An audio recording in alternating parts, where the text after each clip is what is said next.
Bonjour et bienvenue à les amis de l'Église, les amis de l'Église et à tous nos visiteurs qui nous visitent en quelque sorte en cliquant sur cette vidéo. Nous entamons notre 5e semaine de confinement en France et aujourd'hui est le 6e dimanche où nous ne pouvons pas se rassembler ensemble comme nous avons l'habitude de faire. C'est pour les raisons que nous comprenons parfaitement pour empêcher la propagation du Covid-19 et par la suite pour empêcher que le système sanitaire en France soit submergé. Nos prières sont avec toutes les familles qui sont en deuil actuellement parce qu'ils ont perdu un être cher à cause du Covid-19. Que le Saint-Esprit soit votre consolateur dans ces moments très difficiles. Nous prions également pour toutes les personnes dans le corps soignant, les infirmières, les médecins et tous ceux qui travaillent dans les hôpitaux pour faire en sorte que les hôpitaux continuent à fonctionner et toute l'équipe soignante en ville également. Que le Seigneur vous soutienne dans votre travail et vous protège. Nous prions aussi pour toutes les personnes qui sont en deuxième ligne, comme on dit souvent, que le Seigneur vous protège et vous garde et soutienne dans votre travail. Nous prions aussi pour toutes les familles et des personnes âgées, des célibataires qui soient jeunes ou moins jeunes et qui commencent à avoir du mal à supporter le confinement.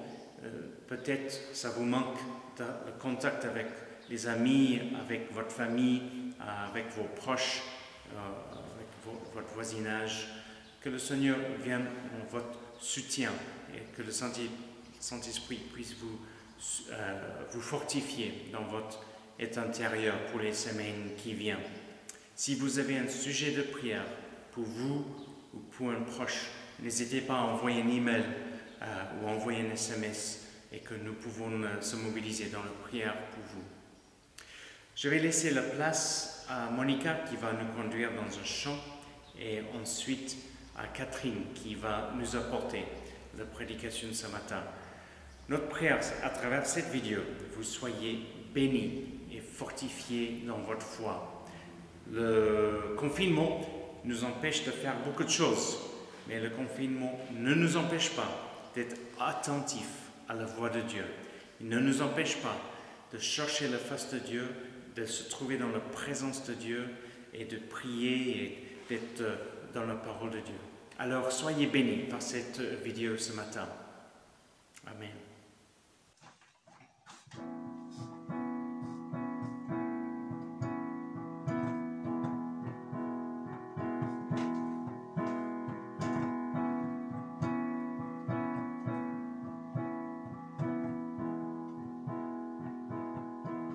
Avec ton esprit,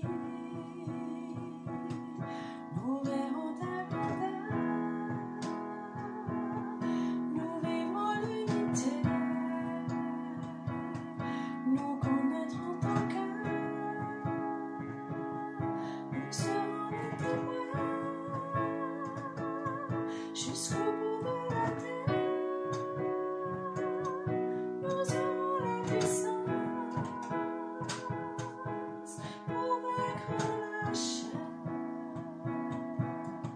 Avec ton esprit, tu as dit que tu donnes, donne-moi ton esprit, tu as dit de demander, alors nous voici, avec ton esprit. Nous verrons ta grandeur, nous vivrons l'unité,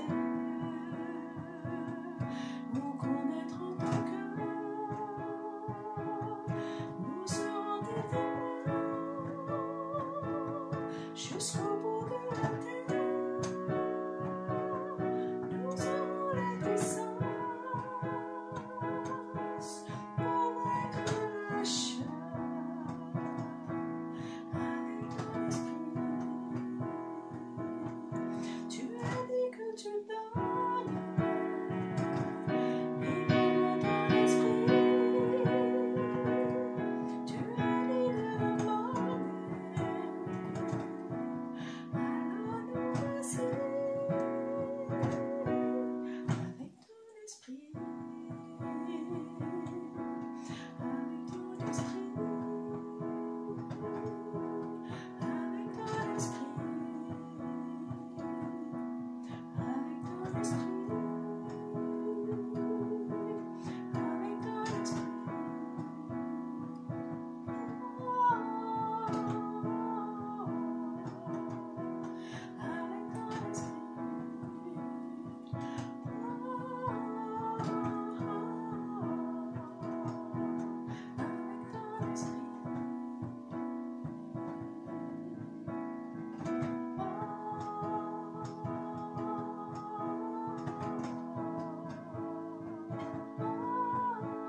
Bonjour à tous et à toutes.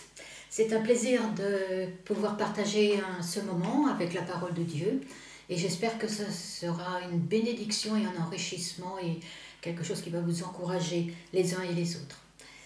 Le texte que j'ai choisi de partager avec vous est tiré du psaume 90, tout au début.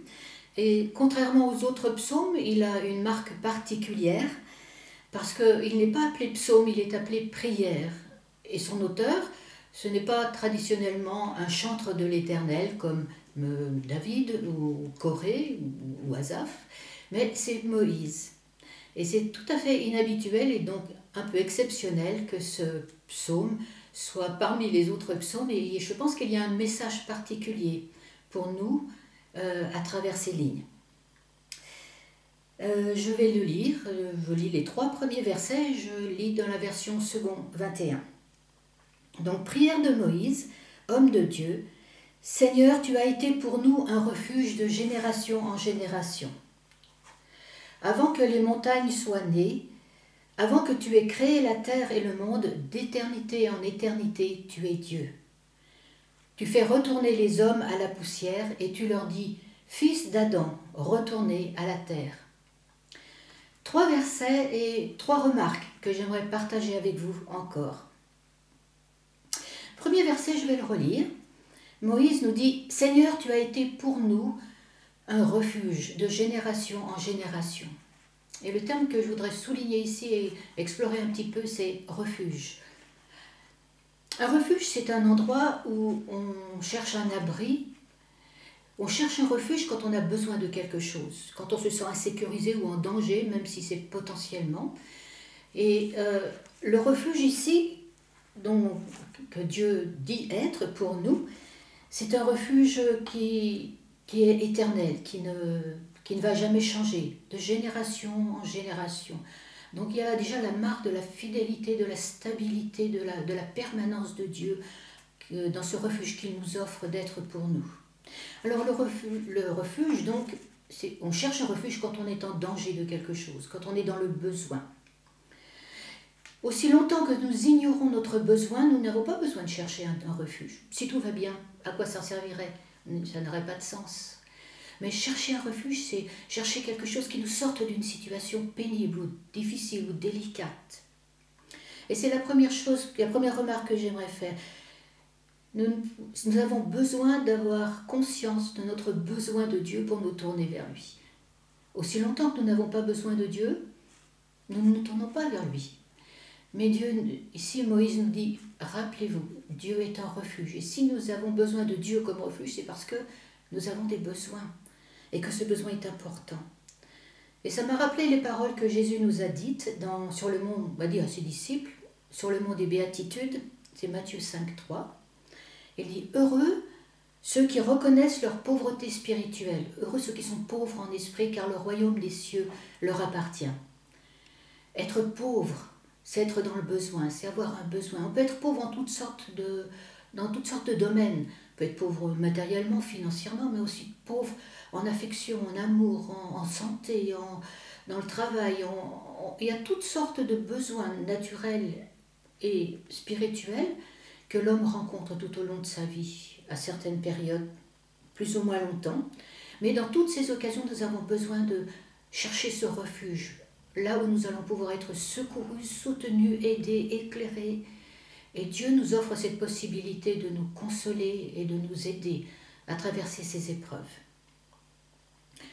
Maintenant, ne pas admettre son besoin, ne pas admettre qu'on a besoin de Dieu, c'est être comme l'église de Laodicée dans Apocalypse 3, au verset 17. Dieu dit, et c'est assez difficile à entendre, tu dis, je suis riche, je me suis enrichi, je n'ai besoin de rien.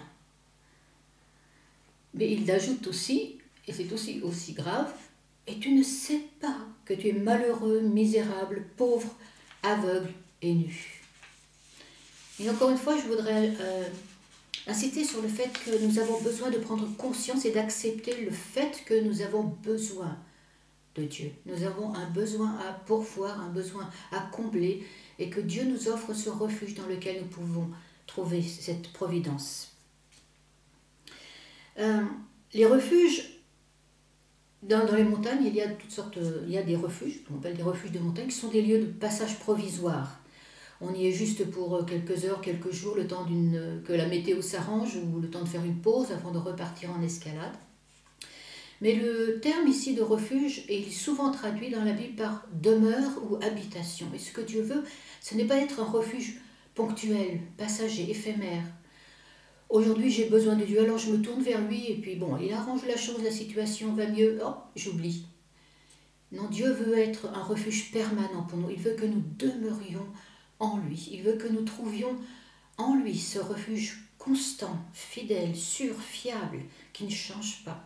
Et le psaume 26, 8 dit « Éternel, j'aime la maison où tu résides, c'est-à-dire le refuge, le lieu où ta gloire habite. » Et Dieu ne nous promet pas simplement de nous mettre à couvert ou de nous donner un petit coup de main pour une période précise et courte. Il veut que nous demeurions en lui. Il veut que nous restions continuellement en lui, réfugiés sous ses ailes comme la poule abrite ses poussins. Et Jésus va dire et va nous inviter, il va dire à ses disciples dans Jean 15, « Demeurez en moi ». Et la promesse qui suit, c'est « Et moi, je demeurerai en vous ». Nous avons besoin de demeurer en Dieu. C'est nous qui offrons à Dieu la possibilité qu'il vienne demeurer en nous. Dieu ne nous force pas à supporter sa présence. Mais il dit, si tu demeures en moi, si tu m'invites dans ta vie, si tu viens à moi, si tu t'attaches à moi, je te promets, moi, je m'attacherai à toi, je demeurerai en toi. Pour le premier verset. Le deuxième verset nous dit, je le relis, « Avant que les montagnes soient nées, avant que tu aies créé la terre et le monde, d'éternité en éternité, tu es Dieu. » Le terme ici, pour Dieu, Dieu a plusieurs noms dans la Bible, mais le terme ici qui est utilisé, c'est « El », E-L. Et ça désigne, ça décrit le Dieu tout-puissant, le Dieu créateur, celui dont la vie procède, qui a créé toutes choses, le Dieu omniprésent, omnipotent, omniscient, celui qui est partout, celui qui est au-dessus de tout, celui qui possède la puissance infinie au-dessus de toute autorité, de tout nom qui puisse se nommer, de toute puissance et de tout potentat. C'est le Dieu au-dessus de tous les dieux. Et ce n'est pas le hasard si Moïse déclare ici « Tu es Dieu, tu es le Dieu créateur, tu es le Dieu parfait, le Dieu absolu. Rien ne peut changer ni atteindre ton règne. » Et le texte intéressant ici, c'est que avant que tout soit créé, avant que l'on voit les signes de la création de Dieu, les marques visibles de son œuvre, il est Dieu. Et souvent dans notre vie, nous, on est, et c'est peut-être normal et c'est certainement humain, on aimerait bien voir le résultat avant de pouvoir déclarer que Dieu est Dieu. On attend la guérison, on attend une réponse à nos prières, on attend la providence à notre besoin, on attend la marque de son intervention, on attend quelque chose de lui. Et on devrait pouvoir croire en Dieu et espérer en lui et déclarer qu'il est Dieu au-dessus de tout, même sans voir le résultat visible et concret de son intervention. Et ça m'a fait penser à Thomas, au disciple Thomas. Thomas, il était de ceux qui voulaient voir pour croire. On sait comment Jésus est apparu aux disciples après sa résurrection et Thomas n'était pas là cette fois-là. Alors quand on lui a raconté que Jésus était venu, il a dit « Non, moi, je ne croirai que si je peux mettre ma main sur ses plaies et voir de mes propres yeux ses blessures et son corps. » Et Jésus lui a fait grâce parce qu'il est revenu une deuxième fois et lui a dit « Mais Thomas, viens, regarde, constate, voilà mes plaies, voilà mes blessures. » Et lui dit « Un pas sans reproche, ne sois pas incrédule, mais crois. » Et Jésus va ajouter cette bénédiction « Heureux, bénis ceux qui ont cru sans avoir vu. » Et Dieu nous dit ici « Fais un pas de foi, crois en moi, aie confiance en moi. » La parole que je vous ai donnée, elle est sûre, elle est fiable. Ma parole est la vérité. Il n'y a rien à redire. Ce que j'ai promis de faire, j'ai la capacité de l'accomplir. Mets ta confiance en moi. Heureux, béni. Il y a une bénédiction particulière. spécial à ceux qui croient sans voir. Alors souvent nous sommes, comme Thomas, nous aimerions bien voir le résultat. On veut bien croire en Dieu, mais moi je veux des preuves, je veux des résultats, je veux voir concrètement l'intervention, l'action de Dieu dans ma vie. Dieu ne va pas se dérober, ce qu'il a promis, il va le faire, mais il nous demande aussi de mettre en lui notre confiance, indépendamment du résultat ou de la durée de l'attente que cela nous impose dans notre vie. Alors ayons confiance en Dieu, ce qu'il a dit, il est capable de le faire. Et puis à l'opposé de Thomas, on a Abraham. Abraham, Paul nous dit dans Romains, chapitre 4, verset 20, et je vais lire le texte, Abraham n'a pas douté par incrédulité de la promesse de Dieu, mais il a été fortifié par la foi et il a rendu gloire à Dieu, car il avait la pleine conviction que ce que Dieu promet, il peut aussi l'accomplir. La foi d'Abraham, c'est un exemple à travers toute la Bible, c'est un monument de stabilité. Sa foi, il n'a pas attendu le résultat pour croire en Dieu. C'est Dieu qui lui dit, mais à cause de cela, tu es juste à mes yeux. Et c'est exactement le niveau de foi, de confiance que Dieu attend de nous. Non pas comme Thomas, de vous attendre le résultat matériel, concret, pour croire en lui, pour mettre notre foi en Dieu, mais comme Abraham. Il s'est contenté de dire, Dieu a fait la promesse, je le crois, et je vais attendre que cette promesse se réalise dans ma vie. Abraham a fait quelque chose d'extraordinaire, il a rendu gloire à Dieu. Comment est-ce qu'on peut remercier Dieu et rendre gloire à Dieu pour quelque chose que l'on n'a pas encore? Est-ce que c'est de l'utopie? Non, c'est de la foi. C'est la confiance paisible et tranquille que Dieu peut faire ce qu'il a promis de faire. On peut, même dans cette période de pandémie, nous pouvons et nous devons rendre gloire à Dieu. Ça ne veut pas dire qu'il faut remercier Dieu pour la pandémie, bien sûr, mais rendre gloire à Dieu, c'est reconnaître qu'il est Dieu. Et quel Dieu? Elle, celui qui est tout puissant, celui qui est au-dessus de toute autorité, celui que Jésus dit, Dieu m'a donné tout pouvoir dans le ciel et sur la terre. Tout pouvoir m'a été donné. Il n'y a rien qui échappe au contrôle de Dieu. Rien qui n'échappe à sa connaissance.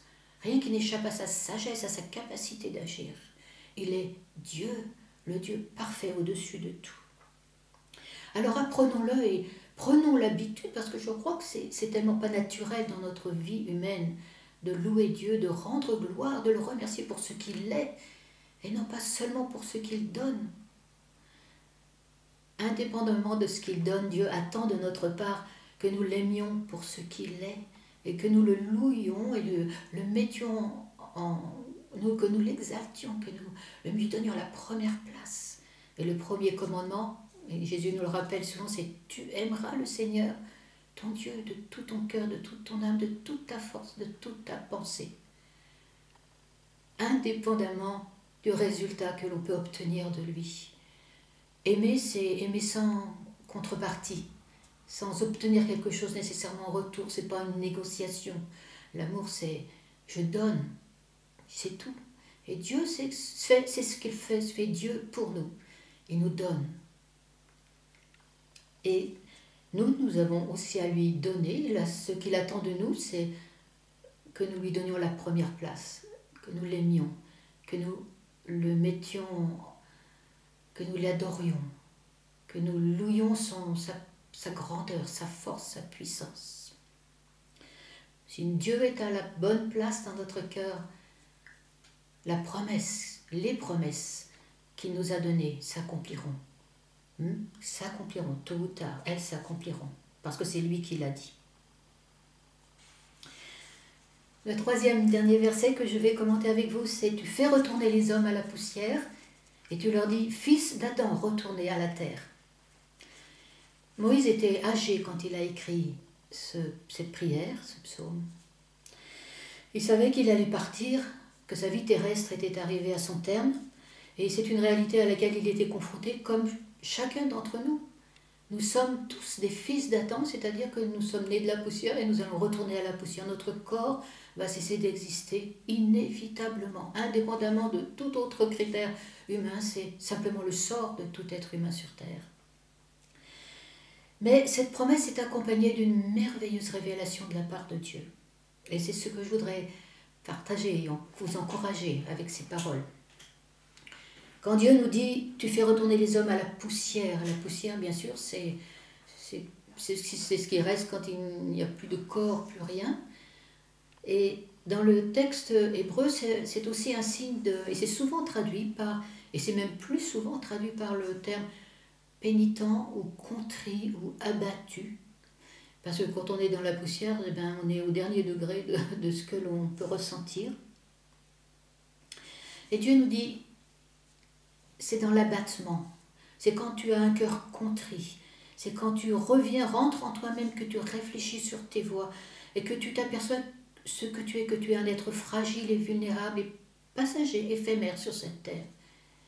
Alors là, j'ai quelque chose pour toi, parce que Ésaïe 57, verset 15 nous dit, Dieu parle et dit « J'habite dans les hauteurs et dans la sainteté, mais je suis aussi avec l'homme brisé et abattu dans la poussière, afin de redonner vie à l'esprit abattu, afin de redonner vie au cœur brisé. » Et la promesse de Dieu nous dit « Oui, certes, nous sommes des fils et des filles d'Adam, c'est-à-dire que notre corps va s'en aller un jour.